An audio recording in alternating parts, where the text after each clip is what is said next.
Hi, I'm Chiquisha Robinson, a staff attorney at the Public Defender Service in Washington, D.C. And I'm James King, staff attorney for the Public Defender Service, the best public defender service in the country. Allowing folks who need a second chance the opportunity to seal their criminal records gives them the ability to be full participants in our society. Essentially, it is a gateway to what we all want and need, an opportunity to work, to provide for ourselves and those who we love. Exactly. Oftentimes, people are rejected by employers because of something that's happened in their past. By sealing your criminal record, you have the opportunity to apply for these jobs with confidence, get your foot in the door, and actually have your voice heard by employers. As someone who has a criminal conviction, I fully understand the hardships and troubles that someone can face when they are rejected when they apply for a job. Do not fret, do not be discouraged. The Public Defender Service is here to help you. Given the right answers to questions about your criminal record can be crucial in job interviews and other important situations. Sealing your criminal record may allow you to do just that, whether you have been arrested or even convicted in the past. In 2013, the district improved its criminal record sealing laws to make more people eligible to seal their criminal records. The record sealing laws provide a way for innocent people to seal the records of their arrests for crimes they did not commit. They also give a second chance to people who were arrested for or even convicted of certain eligible crimes. The laws apply only to records of adult arrests that took place in the District of Columbia and only to cases brought in D.C. Superior Court. If you have an arrest record somewhere else, even if it is related to your D.C. case, you will need to contact the court in that state to find out about sealing your non-D.C. Superior Court adult record. While the 2013 law now allows almost everyone to become eligible eventually to seal their record, it may be that only part of a person's record will be eligible for sealing. Even when a person is eligible, filing a motion to seal can take some time. You will have to fill out a document called a motion and file it with the court. Although the court can deny your motion, please do not be discouraged. The D.C. court has already granted a number of these motions, and even if you cannot seal your record, you can learn to minimize its effect on your life. The Public Defender Service for the District of Columbia and many other organizations are available to help you through this entire process. To find out if you are eligible to seal your arrest records, you can call the Public Defender Service at 202-628-1200 or stop by our office at 633 Indiana Avenue Northwest, which is just down the street from the courthouse and a short walk from the Archives Navy Memorial Metro stop. The D.C. law is divided into 5 parts. 16802, actual innocence. 16803, other cases. 16803, incorrect ID cases. 16803-01, fugitive from justice arrests. And 16803-02, decriminalized and legalized offenses. In order to ask the court to seal your record using the 802 actual innocence part of the law, you must be able to prove that you are completely innocent of the crime for which you were arrested. If you are not innocent, or you do not have proof of your innocence, then your situation falls under the main part of the 803 law, or other cases. If you have been incorrectly identified in a record, for example, someone gave your name when they were arrested, and you now have a record, or part of a record, that does not belong to you, then your situation for that case falls under one section of the 803 law for incorrect ID cases. If you were arrested in the district as a fugitive from justice, meaning you were arrested by law enforcement in D.C., based on a warrant from another state, you can file to seal that arrest separately from the rest of your record. using the 803.01 Fugitive from Justice part of the law. Finally, if you were arrested, charged, or convicted of a crime that has since been decriminalized or legalized, for example, the possession of an ounce or less of marijuana, you can file in court requesting to seal that particular arrest or case separately from any other cases you may have. Now, let's look at Section 802, Actual Innocence.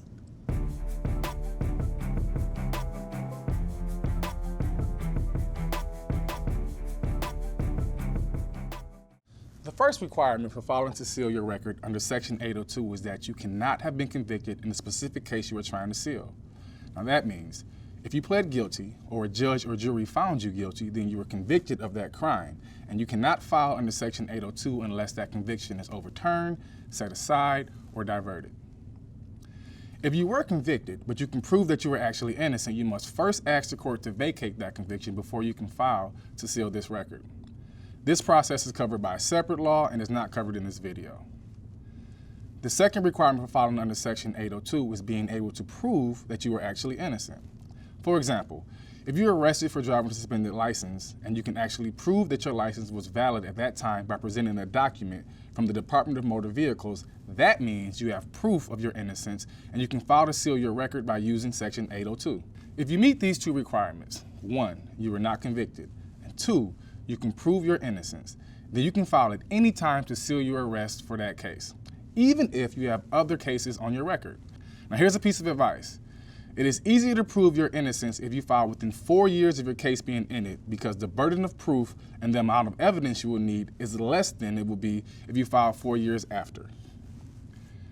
If you think you're eligible to seal your criminal record under Section 802, then you will need to get the case records from that case from the Superior Court's clerk's office and collect all of the evidence you have to prove your innocence. Once you have those documents, you can come to the Public Defender Service for advice and help with the paperwork needed to file your motion.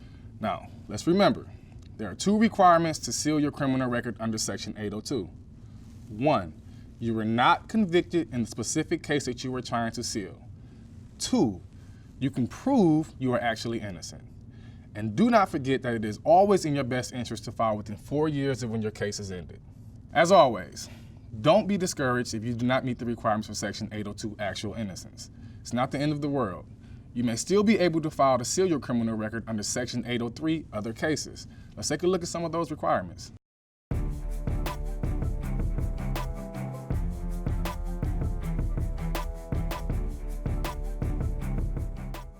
In some ways, Section 803 is easier than 802 because you don't have to be able to prove you're innocent of the crime you were arrested for, and you don't have to be innocent of the crime. In other ways, however, Section 803 is harder than 802 because you may have to wait a long time before you are eligible to file a motion to seal, and because the rest of your criminal record really matters for 803 sealing. Unfortunately, under 803, some people will be eligible to seal only part of their record. Unlike Section 802, which applies to only one case at a time, Section 803 requires that you ask the court to seal all of your eligible records in one motion. Unlike Section 802, which allows you to file for any case at any time, Section 803 has a number of waiting periods, some of which are very long. Before you can file under Section 803, all of the waiting periods must expire. And then you must file to seal all of your eligible cases in the same motion. At the time you file a motion under Section 803, you cannot have any pending cases, except for minor offenses, which include traffic offenses, disorderly conduct, or offenses that are punishable only by a fine. If you have a pending case, you have to wait until it is resolved before you can file under 803. What your case was for and how it was resolved might affect what cases on your record are eligible for sealing, and when you can file to seal your eligible cases. Now, let's look at the different subsections of Section 803 so you can determine which one might apply to you. Section 803 is divided into three main subsections: A, B, and C. More than one subsection may apply to your record if you have been arrested multiple times. The record sealing law makes a distinction between non-convictions and convictions.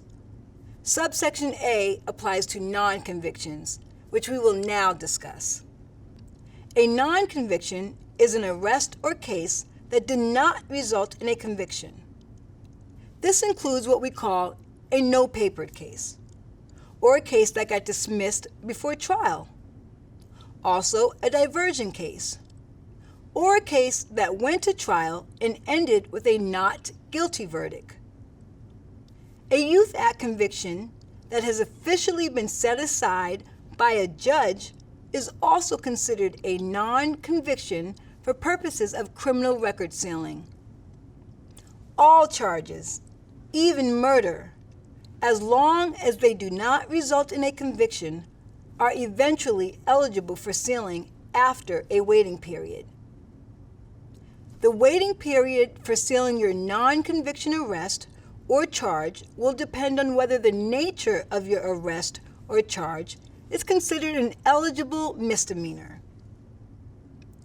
An eligible misdemeanor is any misdemeanor that is not on the statute's ineligible misdemeanor list.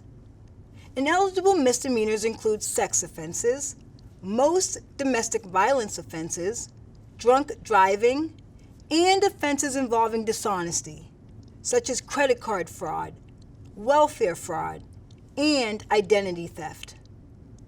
To seal records of a non-conviction eligible misdemeanor, you have to wait at least 2 years after your case ends. And the burden will be on the prosecutor to prove that it is not in the interest of justice to seal the records of these arrest or charges. Subsection B of Section 803 also allows you to seal your record of a non-conviction. However, subsection B applies to misdemeanors that are on the statute's ineligible misdemeanor list and all felony offenses. The waiting periods for these types of non-convictions depend on when your case was terminated. If the case was terminated before it was charged by the prosecution, meaning it was no-papered, you have to wait at least 3 years after the case ended. If the case was terminated after it was charged by the prosecution, for example, the case was dismissed, you got a not guilty verdict, or it is a Youth Act conviction that has been set aside, you have to wait at least 4 years after the case ended. The burden will be on you to prove that it is in the interest of justice to seal the records of these arrests or charges. In addition, if you have a conviction that comes after a non-conviction you would like to seal, there is an additional waiting period before you can file to seal the non-convictions. The conviction waiting period is 10 years off papers for a felony conviction and 5 years off papers for a misdemeanor conviction. Off papers means you are finished with any imprisonment and with any probation, parole, or supervised release. Now we will discuss sealing a conviction. Very few charges that result in a conviction can be sealed.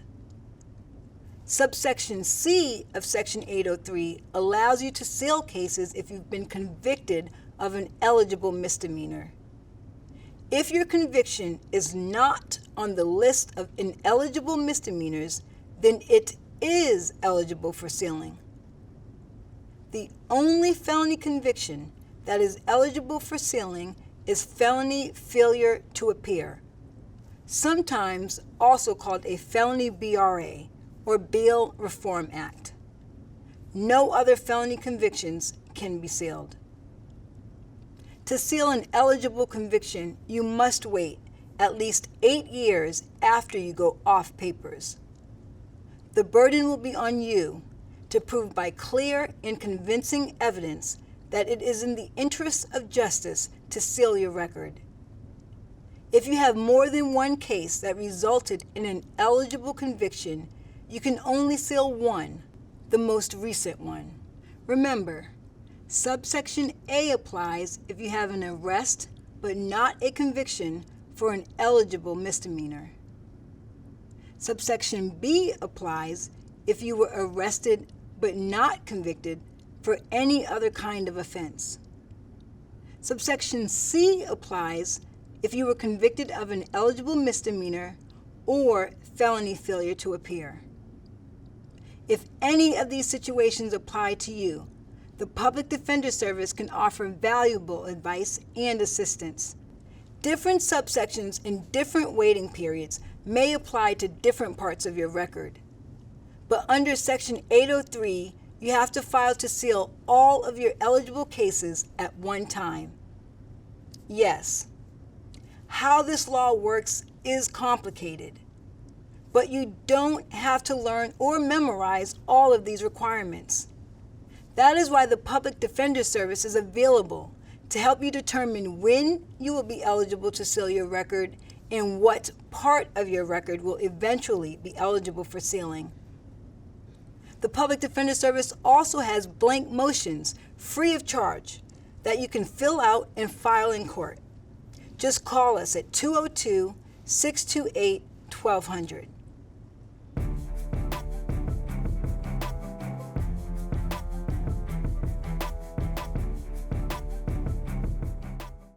Sometimes you have a record associated with your name that is not yours. It may be the only case in your record, or you may have some of your own cases and some cases that are not yours. Maybe someone gave your name when they were arrested. Maybe someone typing up the arrest information typed in your identification number by mistake. Maybe you don't know how the mistake was made, but you do know that it is not your record. If you have an arrest record and you are sure that you are not the person that was arrested in that case, you should definitely consult with the Public Defender Service. You can call 202-628-1200. Just ask for the attorney on duty. Or you can come down to our office at 633 Indiana Avenue, Northwest Washington, D.C. What you may need to do is file a motion to correct the record, or you may need to file a motion to seal the record in its entirety. In order to understand the next step, please consult with the Public Defender Service.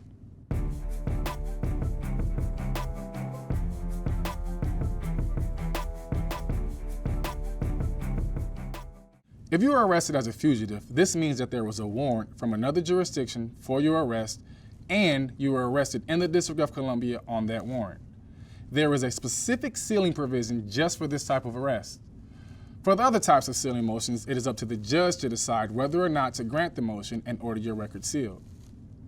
A fugitive from justice sealing motion can be different. If you meet certain requirements, the judge must grant your motion to seal your fugitive arrest record. That means there is no discretion. If, 1, you were arrested as a fugitive and that was the only reason for your arrest. 2, you did not ask for an extradition hearing on the fugitive charge. And 3, you have proof that you actually appeared in court in the jurisdiction that the warrant was from, then the judge must grant your motion to seal that record. Now, only the fugitive arrest will be sealed with this motion. Whatever record that you have in another jurisdiction will not be sealed by this motion. So for example, if you had an arrest warrant from the state of Maryland and you were arrested in the District of Columbia on a fugitive charge, you can file to seal your fugitive arrest in the District of Columbia. But it will not seal any arrest or convictions from the state of Maryland.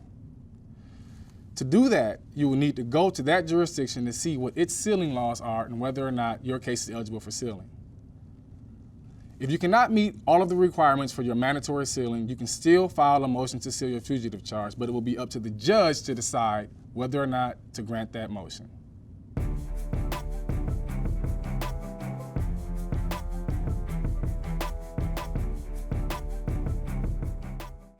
If you are arrested, charged, or convicted of a crime that has since been decriminalized or legalized, Section 80302 is a provision for sealing this type of specific record.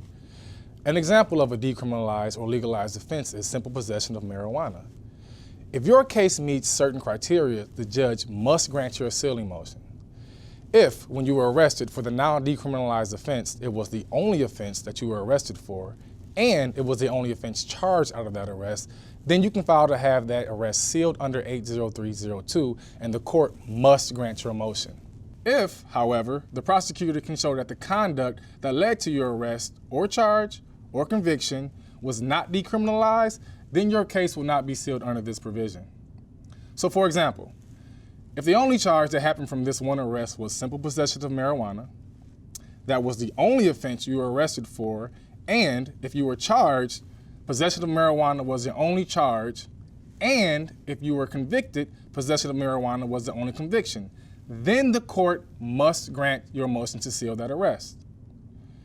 If, however, the prosecutor can show that the conduct underlying your possession of marijuana arrest or charge or conviction was for conduct that is still a crime, so for example, you possess more than an ounce of marijuana, then you cannot use this provision to seal this arrest. If you can file under this decriminalized sealing provision, then only that arrest for the one decriminalized conduct will be sealed. If you have other arrests, charges, or convictions, you should consider whether they can be sealed using the other provisions that are explained in this video. If you're arrested, charged, or convicted for an offense that has been decriminalized or legalized, but you do not meet the requirements for a mandatory sealing, you can still file a motion under Section 80302. In other words, if you're arrested, charged, or convicted for what is now a decriminalized or legalized offense, but that same arrest was also for another charge, you can still file to seal that arrest. This is different from regular 803 sealing because there is no waiting period. You can file for just this arrest separately from any other case you may have on your record, and what the rest of your criminal record looks like has no effect on your eligibility to file your motion in court. The court will consider your motion and will grant it if the court determines that it is in the best interest of justice to do so.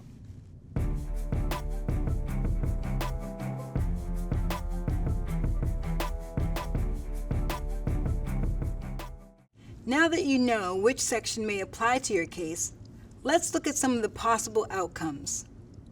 If the court grants your 802 innocence sealing motion, all references to your arrest and case are sealed.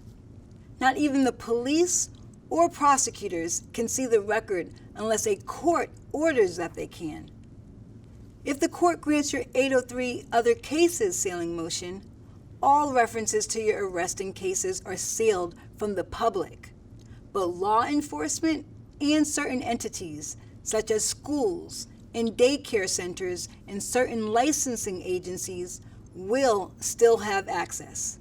If the court grants your 80301 fugitive from justice sealing motion or your 80302 decriminalized offense sealing motion, all references to your arrest and case are sealed from the public. Only the police, prosecutors, and courts will still have access. Private employers, including schools and daycare centers, will not have access to your record of a fugitive arrest. Under all of these laws, if the court grants your motion, you will be able legally to answer on most applications that you have not been arrested or charged with a crime. The district sealing laws now make it much easier for innocent people and people looking for a second chance to seal their arrest records. And if you meet the requirements, you can file to seal your criminal record. Just don't be discouraged. Some employers don't require that you have a completely clean record. So even if you can't seal all of your record, it may be worth the effort to seal part. Keep in mind, some of you may still have a very long wait until you are eligible to file a motion to seal. However, employment, housing, and public benefits services and support are still available to you. The Public Defender Service for the District of Columbia is here to assist you. For more information on filing to seal your record and on referral services, you can call our Community Defender Division at 202-824-2801. Thanks, and good luck.